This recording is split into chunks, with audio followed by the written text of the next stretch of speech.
주 안에서 죽는 자가 성공자이다. 축구 선수 이영표 선수가 축구 인생 28년을 마무리했습니다. 얼마 전 아주 멋진 마지막 경기를 치르며 축복 속에서 마무리했습니다. 그는 독실한 크리스찬 선수이며 4강 신화의 주역으로 유명합니다. 경기 후 선수들과 스크럼을 짜면서 기도 세리머니 하는 것을 주도한 인물입니다. 그는 오로지 하나님을 위해 축구를 한다라고 말하기까지 했습니다. 그에게 과거에 항상 풀리지 않았던 질문이 있었습니다. 그는 다음과 같이 이야기를 풀어갑니다. 두 청년이 열심히 기도하고 공부했습니다. 한 친구는 원하는 대학에 들어갔습니다. 그런데 또 한 친구는 원하는 대학에 들어가지 못하고 떨어졌습니다.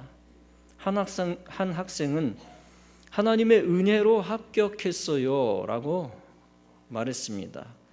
그것은 문제가 안 되는데 또 한 친구가 문제입니다. 그렇다면 합격한 친구는 하나님이 더 사랑하고 불합격한 친구는 덜 사랑하신 것인가? 또 떨어진 친구는 합격한 친구보다 기도를 덜 했는가? 크리스찬으로서 그것을 어떻게 바라보아야 하는 것인가가 그의 딜레마였습니다. 그는 시간이 지나면서 다음과 같은 것을 느꼈다고 합니다. 어떤 사람은 성공이라는 이름으로 인생을 시작한다. 그러나 그 성공 때문에 실패로 끝나는 경우를 너무 많이 봤다. 반면에 어떤 이는 실패로 인생을 시작한다. 그러나 그 실패를 딛고 일어나서 성공으로 가는 인생을 많이 봤다. 하나님이 우리에게 주시는 것이 축복인데 그렇다면 이 둘의 차이는 없다. 그런 의미에서 성공과 실패는 서로 다른 말이 아니라 축복이라는 한 가지가 아닌가. 어떤 이는 성공으로 시작해서 실패로 끝나고 어떤 이는 실패로 시작해서 성공한다. 따라서 성공은 성공이 아니고 실패는 실패가 아니다. 이것을 이해한다면 성공했다고 해서 자만하지도 않게 되고 실패했다고 해서 좌절하지도 않게 된다. 왜냐하면 우리 인생은 지금 끝나는 것이 아니기 때문이다. 하나님께서는 우리를 향한 계획을 가지고 계시고 그 계획을 이루어 가시는 방법과 때는 다 다르기 때문이다. 그는 덧붙여 또 이런 말도 합니다. 젊은 친구들이 이렇게 말하는 것을 많이 듣는다. 나는 참을 만큼 참아왔어. 이때 이영표 선수는 이렇게 말합니다. 그러나 저는 인내는 그런 것이 아니라고 생각합니다. 나도 참을 수 있고 상대방도 참을 수 있는 거라면 그것은 이미 인내가 아닙니다. 진정한 인내는 더 이상 참을 수 없다고 생각하는 순간 시작된다고 생각합니다. 노력도 마찬가지입니다. 나는 노력할 만큼 했어. 이제 더 이상은 안 돼. 이런 말은 사실 노력의 끝이 아니라 노력의 출발점이라고 생각합니다. 그는 실제 그 노력을 말로만 한 것이 아니라 실제 한계를 인정하지 않는 노력으로 많은 열매를 얻었습니다. 여러 가지가 있지만 아주 작은 예 하나를 들면 간단한 예로 순발력을 키우기 위해 노력으로 육체적으로 불가능한 것 같은 줄넘기 3단 뛰기, 2단 뛰기도 어려운데 줄넘기 3단 뛰기를 100회 이상 해내었습니다. 그리고 노력에 관한 한 이런 말을 했습니다. 내가 원하지 않는 결과에서 오는 고통과 좌절감이라는 것이 있습니다. 그런데 노력이란 그 고통과 좌절감을 미리 나누어 갖는 것입니다. 노력에도 고통이 따릅니다. 또 원하지 않는 결과에도 고통이 따릅니다. 그러나 노력에서 오는 통증이 더 견디기 쉽습니다. 이처럼 그는 지금의 고통과 절망이 영원한 고통과 절망이 아니라 미래의 승리와 기쁨인 것을 믿었습니다. 즉 그는 신앙 안에서 절망을 새로운 축복의 시작이라고 믿고 인정했습니다. 그리고 자신의 신념대로 축구를 했고 하나님께 많은 영광을 올렸습니다. 누가 진정한 성공자인지 실패자인지 오늘 본문은 우리에게 가르쳐주고 있습니다. 자금 이후로 주 안에서 죽는 자는 복이 있도다. 개역판에서는 지금 이후로라고 번역을 했습니다. 성령이 가라사대 그러하다 저희 수고를 그치고 쉬리니 이는 저희의 행한 일이 따름이라 하시더라. 즉 그들의 수고가 끝나고 쉬게 될 것이다. 그 이유는 그들이 행한 일대로 되기 때문이다 라는 것입니다. 그 앞절에는 이렇게 기록했습니다. 성도들의 인내가 여기 있다. 그들은 하나님의 계명과 예수 믿음을 지킨 자들이다.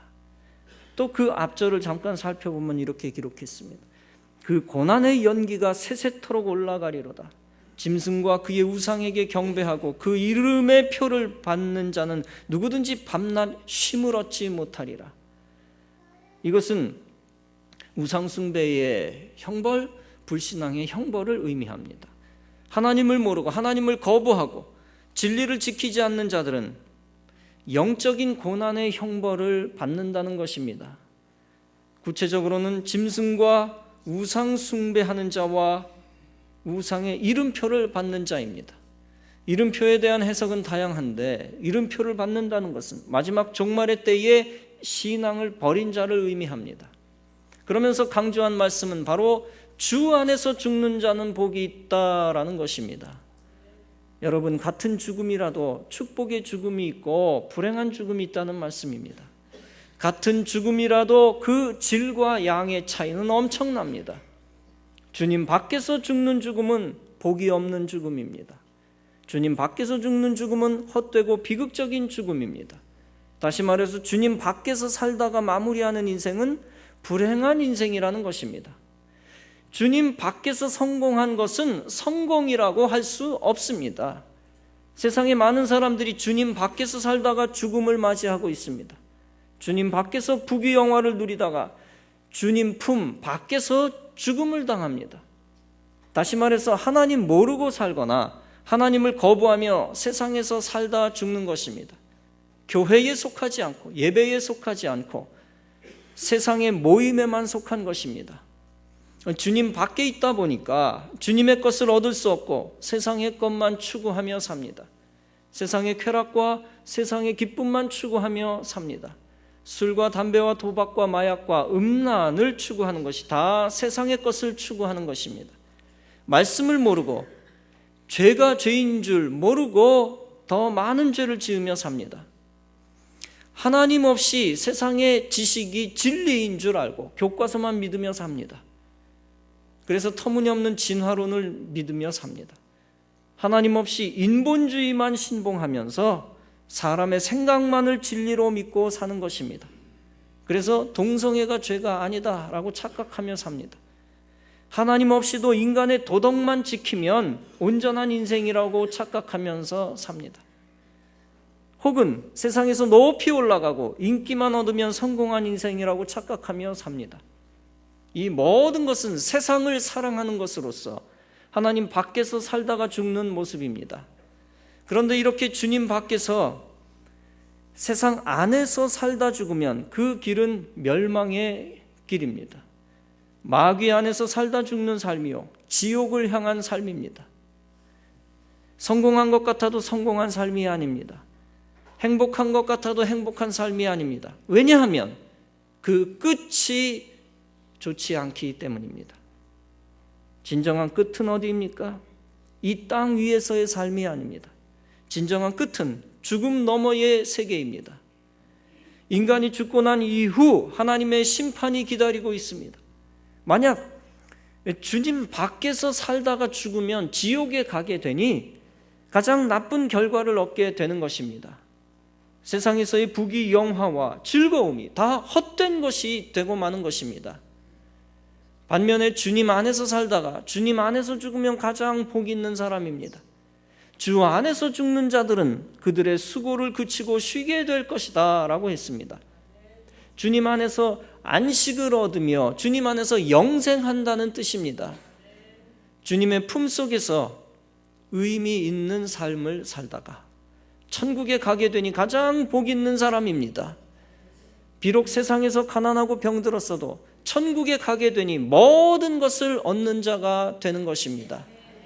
비록 세상에서 멸시를 당한다 할지라도 하늘에서 하나님의 영광을 보니 세상을 이긴 자가 되는 것입니다. 즉 세상에서는 지는 사람 같아도 마지막에 이기는 사람이 되는 것입니다. 또 저희 수고를 그치고 쉬리니 이는 저희의 행한 일이 따름이라 하시더라 라고 했습니다. 즉 믿음으로 행한 일들이 영생의 열매를 만든다는 것입니다. 믿음의 노력이 헛되지 않다는 것입니다. 믿음으로 행하고 믿음으로 노력한 일들이 참 행복의 열매를 만든다는 것입니다. 주 안에서 믿음으로 살고자 할 때는 땀을 흘려야 되고 피를 흘려야 될 때가 많습니다. 눈물을 흘려야 될 일이 참 많습니다. 세상의 핍박도 이겨내야 하고 세상 것을 포기하고 주님께 드려야 할 것도 있습니다. 그러나 그런 것들이 결코 헛되지 않고 참 안식과 영생과 하늘의 상으로 연결된다는 것입니다. 여러분 결코 현재 쉬운 것을 택하다가 나중에 큰 불행을 겪어서는 안 됩니다. 현재 세상의 쾌락과 명예를 택하여 그것을 붙들고 살다가 죽고 나서 후회하는 인생이 되지 말아야 합니다. 원래 주님 품으로 열심히 들어오는 것보다 세상 안에 거하는 것이 훨씬 쉽습니다. 다시 말해서 주님의 품을 붙들고 있는 것보다 세상 안에 거하는 것이 훨씬 쉽다 하는 것입니다. 그래서 쉬운 쪽에 세상 사람들이 남아 있습니다. 수많은 사람들이 세상에 남아 세상에서 살다가 세상에서 죽습니다. 주님 품으로 들어오지 않고 세상에서 살다 죽는 자는 마귀의 품에서 종치는 인생입니다. 주님 품에 거하려고 발버둥 치는 것보다 마귀 품에 들어있는 게 훨씬 쉬운 일이기 때문에 수많은 사람들이 마귀 품에 그대로 안주하는 것입니다. 혹자는 이렇게 말할지도 모릅니다. 세상에서 사는 것이 뭐가 나쁩니까? 세상에서 즐겁게 살다가 세상에서 착하게 살다가 세상에서 죽으면 되지 세상이 뭐가 나쁩니까? 하나님 없이도 사는데 지장 없고 교회 안 다녀도 착하게 살 수 있습니다. 여러분 이렇게 주장하는 것이 바로 하나님을 대적하는 것입니다. 왜 그렇습니까? 인간은 스스로 선을 행할 수 없기 때문입니다. 선을 행한다 해도 그것은 결코 성령의 역사가 아니라 자기 만족에 근거한 것이기 때문입니다. 대부분의 사람은 당신이 선한 사람에 속해서 천국에 갈 사람이냐 아니면 악한 사람에 속해서 지옥에 갈 사람이냐라고 물으면 100% 다 자기는 선한 사람에 속해서 천국에 갈 사람이다 라고 얘기를 합니다. 그런데 당신은 지금까지 거짓말을 한 번도 안 해봤습니까? 라고 물으면 수도 없이 많이 해봤죠 라고 100% 대답합니다. 남의 것을 작은 것이라도 가져가 본 적이 있나요? 라고 물으면 100% 물론이죠 라고 대답합니다. 하나님의 이름을 헛되이 사용한 적이 있나요? 라고 물으면 전부 그런 적이 있습니다 라고 대답할 것입니다. 예수님이 여인을 보고 음욕을 품는 자는 이미 마음에 간음하였다라고 했는데 정욕을 가지고 여자를 바라본 적이 있나요? 남자를 바라본 적이 있나요? 라고 물으면 거의 대부분 그런 적이 있다라고 대답할 것입니다. 그래서 인생이 스스로 도덕적으로 선하다라고 생각하는 것과 정반대로 사실은 모든 인간이 거짓말쟁이, 절도범, 신성 모독자이고 마음으로는 간음한 자입니다. 그런데 그것도 10계명 중 4개에 불과합니다. 그래서 로마서 3장은 모든 사람이 죄를 범하였음에 하나님의 영광에 이르지 못하더라라고 했습니다. 여러분, 지옥을 믿지 않는다고 해서 지옥이 없어지는 것이 아닙니다. 모든 사람은 본질적으로 지옥에 갈 수밖에 없는 것입니다. 주님 밖에 있는 사람들의 특징은 지옥을 믿지 않는 것입니다. 주님을 믿지 않는다고 해서 하나님 살아계심을 인정하지 않는다고 해서 신성 모독죄가 성립이 안 됩니까? 나는 없다고 생각해 라고 한다고 해서 신성 모독죄가 없어지는 것입니까? 하나님의 법을 어기고 하나님의 법을 몰랐다고 해서 죄가 없는 것이 아닙니다. 하나님은 공의로우신 분이기 때문에 하나님 밖에 있는 사람은 다 지옥에 떨어질 수밖에 없는 것입니다. 하나님의 심판이 반드시 있다는 사실입니다. 이것은 하나님 안에 있는 사람만이, 하나님 품에 깊이 들어와 있는 사람만이 알고 있는 내부 정보입니다. 이 내부 정보를 하나님 밖에 있는 사람에게 알려주어야 하는 것입니다. 예수님이 이 땅에 오셔서 바로 선포한 것이 바로 하늘의 내부 정보입니다. 천국 복음입니다. 그런데 인생은 죄를 짓고 싶어 하기 때문에 하나님 밖에 있기를 원하고 있습니다. 창조주보다는 교과서의 사기 행각, 진화론을 받아들이고 있습니다. 여러분, 심층 깊은 곳을 들여다보면 진화론을 왜 믿냐면 죄 짓고 싶어서 그런 겁니다.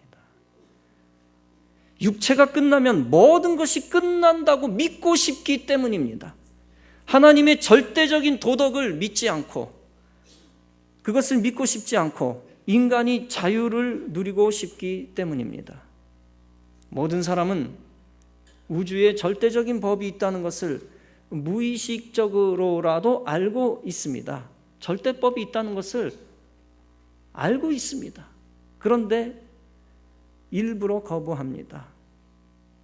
그럼에도 불구하고, 알고 있음에도 불구하고 도덕의 상대성을 주장하며 절대 도덕법은 없다고 거짓말을 합니다. 절대가 어딨냐? 악한 게 어딨냐? 선한 게 어딨냐? 다 상황에 따라 다른 거지. 절대법이 어딨냐? 그렇게 거짓말을 합니다. 뭐냐면 알고 있으면서도 입으로는 거짓말을 하고 있는 겁니다. 스스로 막 몸부림치면서 부인하는 겁니다. 사악한 범죄 가운데, 가장 사악한 범죄 가운데 하나가 강간입니다. 누군가 강간은 옳은 것이냐 악한 것이냐라고 물으면 100명이면 100명 다 악한 것이다 라고 대답을 합니다. 심지어 도덕적 상대주의자들도 절대적으로 그것은 변할 수 없는 악한 것이다 라고 대답을 합니다. 그럼에도 불구하고 우주에 절대법은 없다고 거짓말을 하고 다닙니다. 더 나아가 우주에 절대자는 없다고 스스로 속이면서 살기도 하고 가르치기도 합니다. 그러면서 하늘 무서운 줄도 모르고 하나님의 절대법은 없다고 주장하면서 동성애는 악하지 않다, 상황이 바뀌었다, 시대가 바뀌었다, 동성애는 악하지 않다, 괜찮은 거다, 심지어 선하다라고까지 얘기를 하면서 법적으로 통과시키려 합니다. 하나님의 절대법을 인정하지 않고 인간 중심주의, 악을 선이라고 말하는 사람이 점점 늘어나고 있습니다. 왜냐하면 하나님의 심판을 인정하지 않고 인간의 소견에 좋은 대로 행하기 때문입니다. 하나님의 법을 싫어하기 때문에 세상에 들어가 둥지를 트는 것입니다. 그래서 시편 53편은 말씀합니다. 어리석은 자는 그 마음에 이르기를 하나님이 없다 하도다. 저희는 부패하여 가증한 악을 행하며 선을 행하는 자가 없도다. 사랑하는 성도 여러분, 하나님 밖에 있느냐 하나님 안에 있느냐 하는 것은 단순히 주거 문제가 아닙니다. 의식주 가운데 주거 문제가 아닙니다.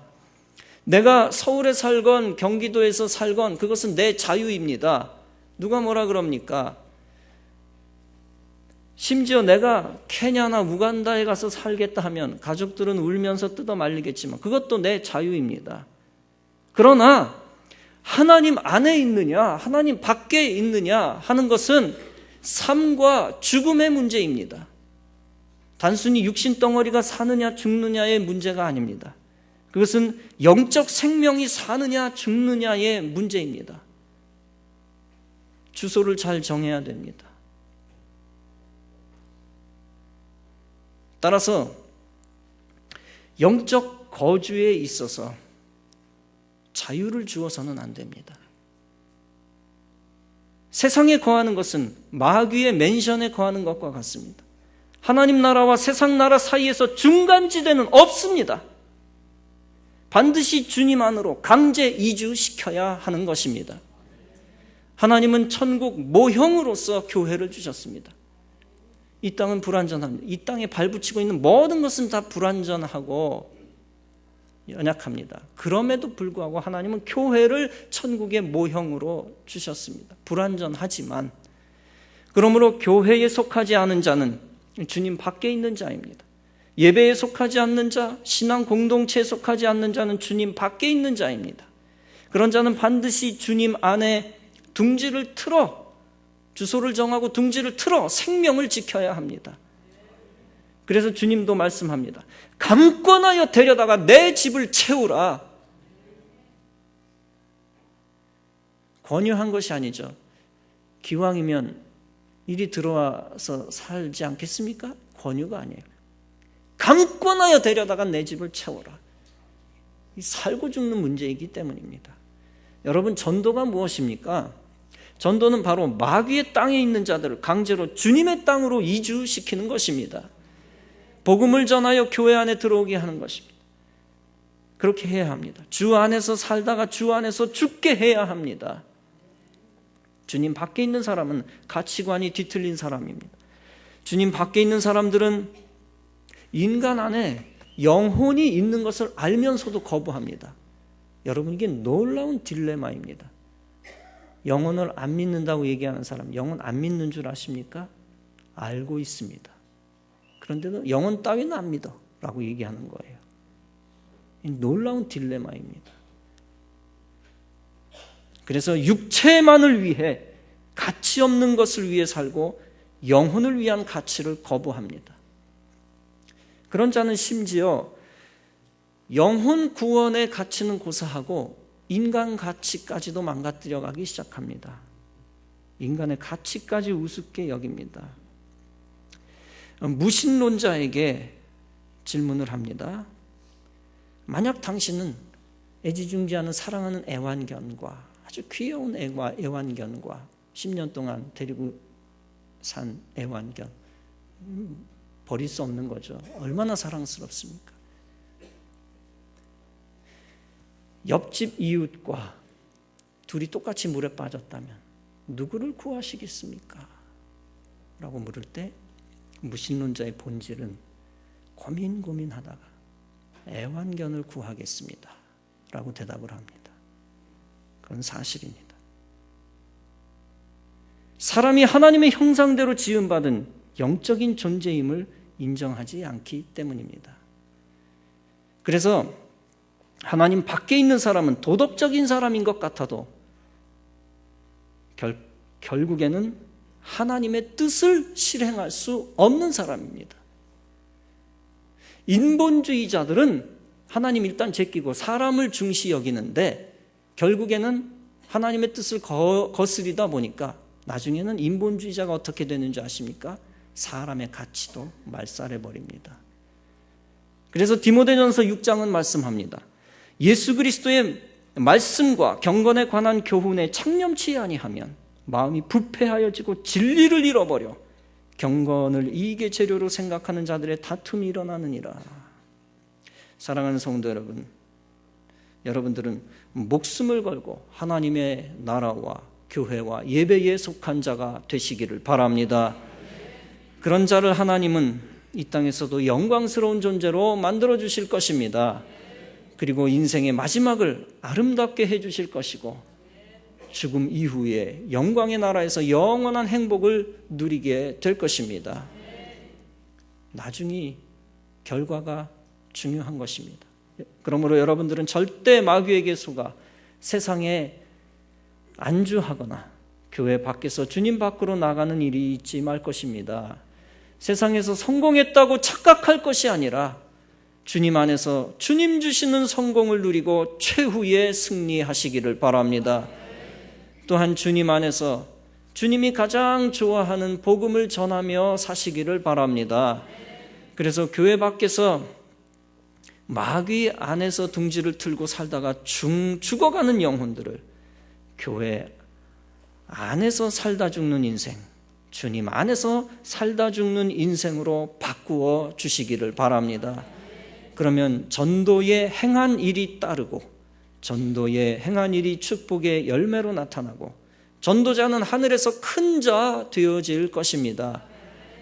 그래서 다니엘 12장은 사람을 옳은 대로 돌아오게 한 자는 별과 같이 영원토록 빛나리라고 말씀하신 것입니다. 전도의 행한 일이 따르고 나타나는 축복을 누리고 하늘에서 큰 자 되어야 할 것입니다. 사랑하는 성도 여러분, 주님 밖에 있는 인생에게 실패는 실패로 끝납니다. 성공도 실패입니다. 주님 밖에 있는 인생에게 성공이라고 하는 것, 뭐든 올라갔다고 하는 것, 사실상 의미 없는 악한 열매일 뿐입니다. 반면에 주님 안에서 사는 자에게 실패는 실패가 아닙니다. 그리고 주님 안에 있는 인생에게 성공은 또 다른 더 큰 성공의 발판이 되는 것입니다. 주님 안에 있기만 하면 하나님은 작은 승리를 먼저 던져주시고 그 작은 승리 위에 더 큰 승리를 허락해 주시는 것입니다. 주님 안에 있기만 하면 모든 것을 책임지십니다. 교회 안에 있는 자, 예배 안에 있는 자는 예비 천국 안에 있는 자입니다. 그에게는 이 땅에서의 고난도 의미가 있고 그에게 나타나는 행복, 이 모든 것은 하늘의 기쁨에서 미리 온 것입니다. 그러므로 주님 안에 있는 자에게는 모든 것이 의미 있고 합력하여 선을 이루게 될 것입니다. 이와 같은 믿음 갖고 주 안에서 사명 감당하며 살다가 주 안에서 죽어 최후의 기쁨과 승리를 얻는 귀한 성도 여러분 다 되어지시기를 주님의 이름으로 축원합니다.